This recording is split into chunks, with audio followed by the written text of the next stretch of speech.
The third type of learning that we want to investigate is latent learning. And the classic study here was by Tolman in 1930. And Tolman was interested in the fact that there sometimes appeared to be learning that occurred in the absence of reinforcement. So everything we've talked about in learning so far would suggest that learning requires reinforcement, or it requires punishment. It should require one of the two. Holman thought that was not the case, and the reason he thought this initially was he was doing studies with rats involving mazes, and he'd have the rats run the maze, and all well and good.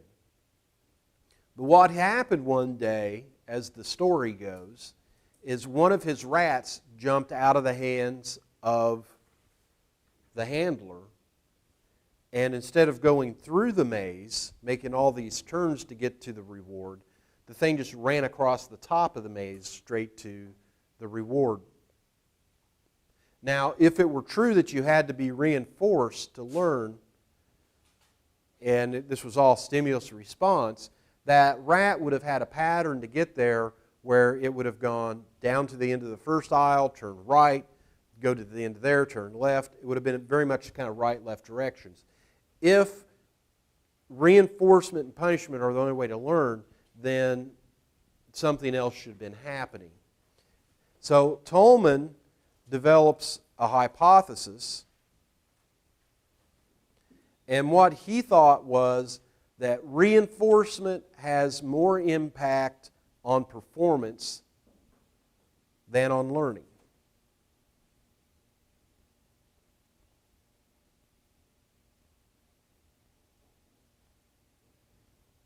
So he had that first observation that he thought that reinforcement might not be the whole story, at least as far as learning goes.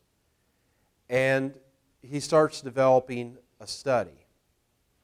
And what he does is he creates an experiment where he divides his rats into 3 groups. Group 1 gets maze training, but they're never reinforced for getting to the end of the maze. So no cheese at the end of the maze for these guys. Group 2 got the same number of maze training experiences, but they're always reinforced. Now, which group do you think is going to get to the end of the box with the fewer mistakes? Group 1 or Group 2? Why? They're motivated, yeah. They have incentive. In fact, it's kind of weird. How does Group 2 ever, or Group 1 ever get to the end? Why do they care? Well, it turns out rats like us are kind of curious, so they like to see things. They like to kind of goof around. Then he added a third group, and they got maze training, but the first 10 times they went through the maze, they got no reinforcement whatsoever. So they were like Group 1 all the way through the first 10 trials. On the 11th trial, they got rewarded for food. So the kind of, that shift key is important. This is right out of your book. So Group 1, in the maze, no reinforcement. Group 2, in the maze, always reinforced. Group 3, reinforced after 10 trials. Here's what ends up happening. The red line,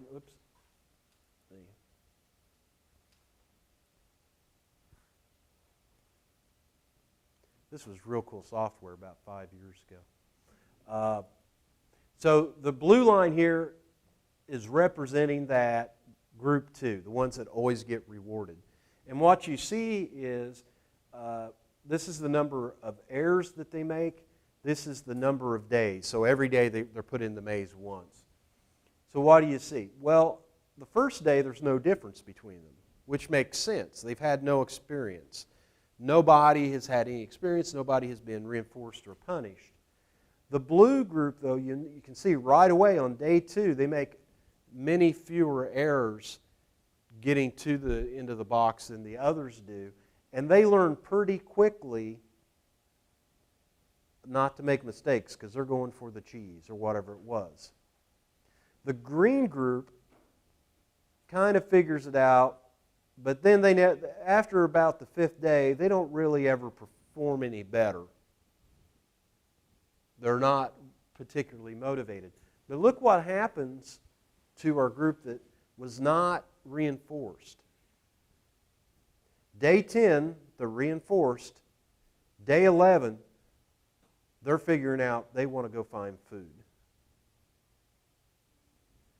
And they end up doing a little bit better over time than the regularly rewarded group.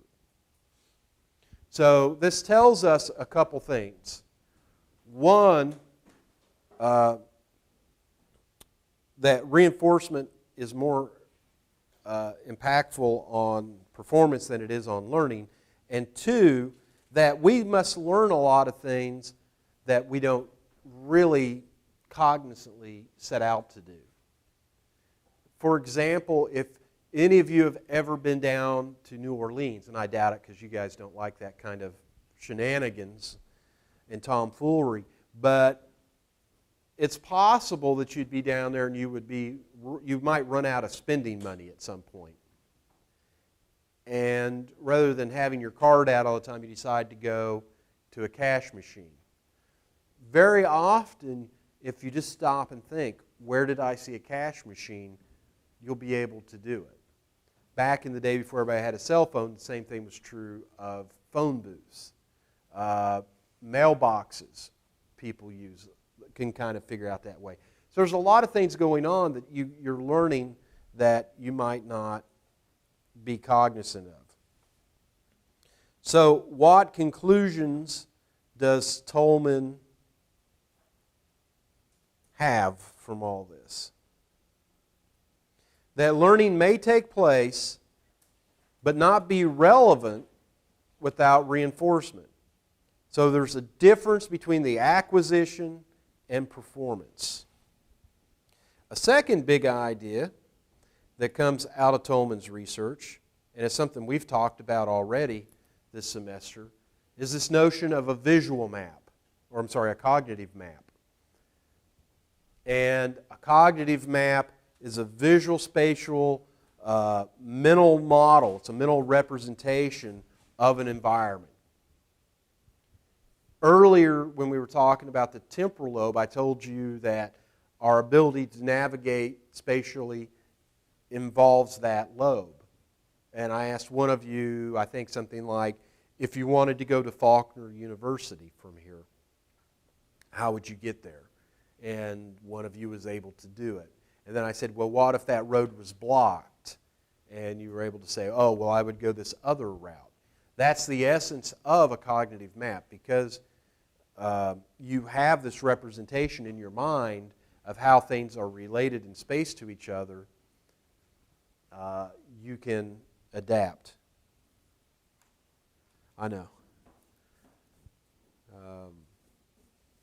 The other idea that should be obvious at this point, leading from his conclusions, is that